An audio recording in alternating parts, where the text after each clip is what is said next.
In the below list, I show some important inflation indicators which market focus on them and we should follow them carefully.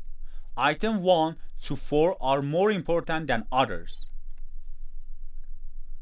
Let's talk about Consumer Price Index or CPI. The Consumer Price Index (CPI) is a measure of average change in price over time of goods and services purchased by households. The Bureau of Labor Statistics published CPIs for two population groups.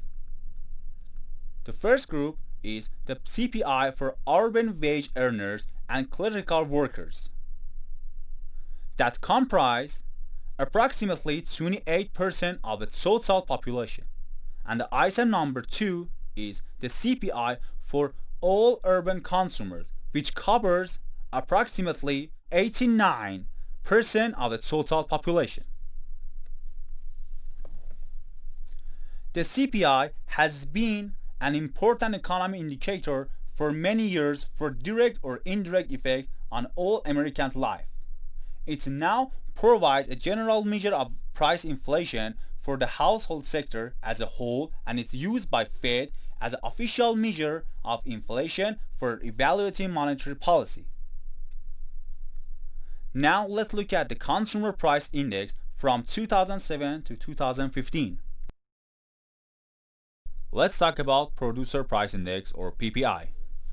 The Producer Price Index measures the average change over time in the selling prices received by domestic producers for their output. The prices including in the PPI are from the first commercial transaction for many products and some services. PPI measures price change from the perspective of the seller. This contrasts with the other measures such as the Consumer Price Index. Consumer Price Index or CPI, which we have learned, measures price change from the purchaser's perspective that we learned in the previous video. In the US, the PPI was known as a Wholesale Price Index or WPI up to 1978. The PPI is one of the oldest continuous system of statistical data published by the Bureau of Labor Statistics, as well as one of the oldest economics time series compiled by the federal government.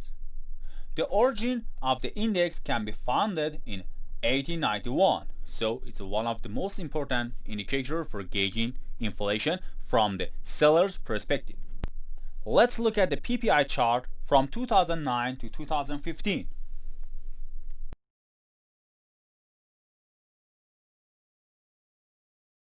Thank you for watching this video.